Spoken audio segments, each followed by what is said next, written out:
जय श्री राम। बहुत बहुत स्वागत करता हूँ आप सभी का एक बार फिर से आपके ही अपने YouTube चैनल पर। मैं पंडित आशीष शर्मा। मेरा आज का जो ये वीडियो है ये वृश्चिक राशि वृश्चिक लगन के जातकों के लिए है कि इस वीडियो में हम आपको बताएंगे कि शनि वक्री होने वाले हैं 17 जून को। 17 जून को शनि का वक्री होना आपकी राशि लगन के लिए कैसा रहेगा। 4 नवंबर तक शनि वक्री रहेंगे। वर्तमान में वृश्चिक राशि के जातकों को शनि की ढैया का प्रभाव चल रहा है। शनि आपकी राशि से चौथे घर में चल रहे हैं, जिसको कंटक शनि भी कहा जाता है, शनि की ढैया कही जाती है। अब ये शनि की ढैया चलते हुए शनि वक्री हो गए हैं।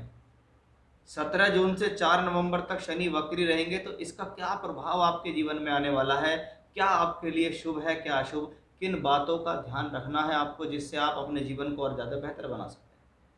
तो आइए जानते हैं कि शनि 17 जून को जब वक्री होंगे तो उस दौरान वो जो ग्रह है वो राहु के नक्षत्र में चल रहा होगा।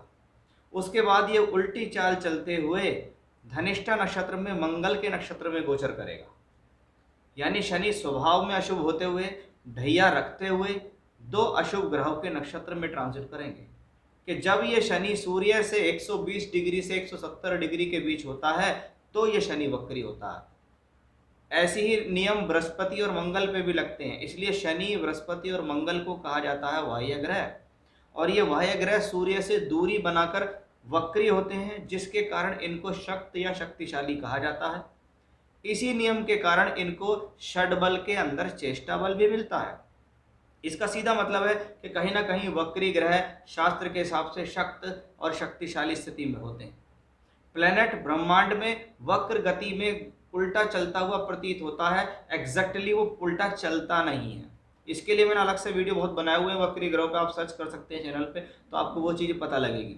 लेकिन प्लैनेट्स का जो मूवमेंट है डिग्रिकली पीछे तरफ जा रहा है, लेकिन ये कुंभ राशि में ही रहेंगे, यहाँ से निकल के ये मकर में नहीं जाएंगे, ये एक अच्छी बात है।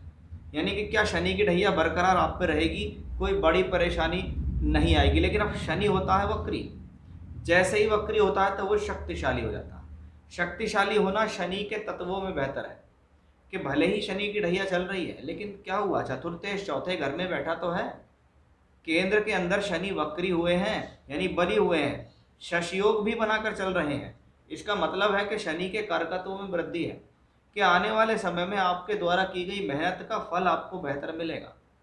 अब चौथा घर क्या है, भूमि जमीन जायदाद प्रॉपर्टी का है, कंस्ट्रक्शन का है, जनता का है, लोगों का। अगर आपका इनसे रिलेटेड कोई भी वर्क बनता है तो समझ लीजिए आपके लिए स्थिति अच्छी है। आपके कंस्ट्रक्शन वर्क सुधरेंगे, आपका काम कोई अटका हुआ है वो सही हो जाएगा।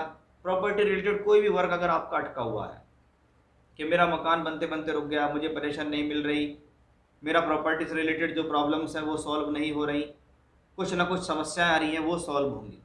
ये समय प्रॉपर्टी की स्थिति को बढ़ाएगा। हो सकता है आपको कोई नया वाहन दिला दे, आपको कोई प्रॉपर्टी खरीदा दे, आपकी प्रॉपर्टी को आप बेचना चाह रहे हैं, बिक जाएगी, लेना चाहे ले सकते हैं।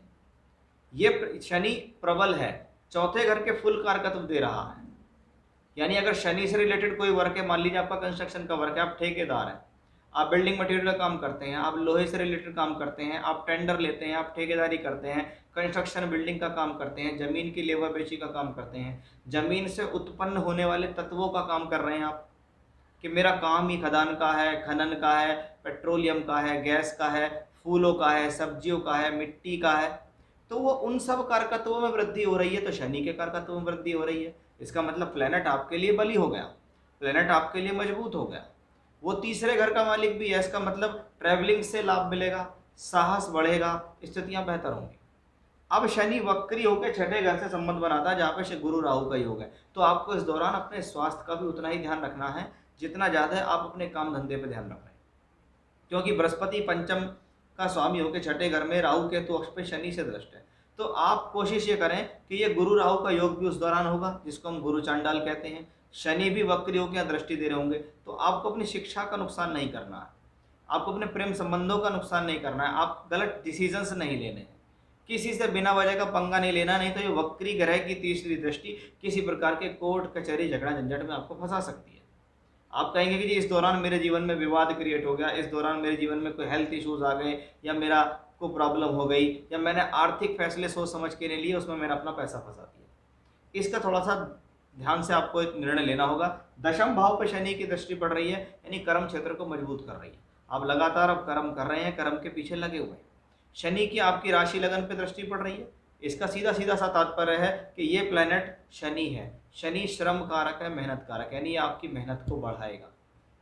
क्योंकि आपकी राशि वृश्चिक है, आपका लग्न वृश्चिक है और ये मंगल का लगन है, यानी कहीं ना कहीं ये स्थिति आपके लिए शुभ है। आपकी मेहनत करने की स्थितियों को बढ़ाएगी, आपकी प्रसिद्धि को बढ़ाएगी, आप लोगों के बीच में ज़्यादा जाने जाएंगे।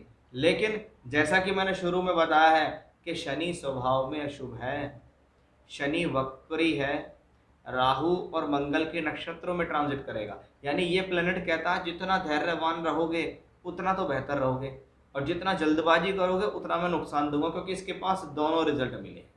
तो वो सारी चीज़ें मैंने आपको समझा दी कि शनि की ढैया होते हुए भी आपके जीवन में बेहतरी क्यों है, क्योंकि शनि आपके लिए वक्री हो रहा है। शनि आपके लिए चौथे घर में अपनी राशि में है, शशयोग बना रहा है, बिना किसी दुष्प्रभाव के है। इसलिए शनि के अच्छे फल को आपको लेना है, और अच्छे फल जीवन में जब आते हैं जब आपका निर्णय ठीक होता है, जब आपकी बुद्धि ठीक काम करती है, तभी आपके पास अच्छे निर्णय आते हैं। तो शनि का ये ट्रांजिट आपके लिए शुभदायक होगा, इसमें कोई संदेह नहीं। लेकिन अगर आप रखेंगे मेरी बातों को बताया गया ध्यान, तभी वो बेहतर आपके लिए होगा। तो ये था वृश्चिक राशि वृश्चिक लगन के जातकों पर शनि के वक्री होने का प्रभाव। जय श्री राम।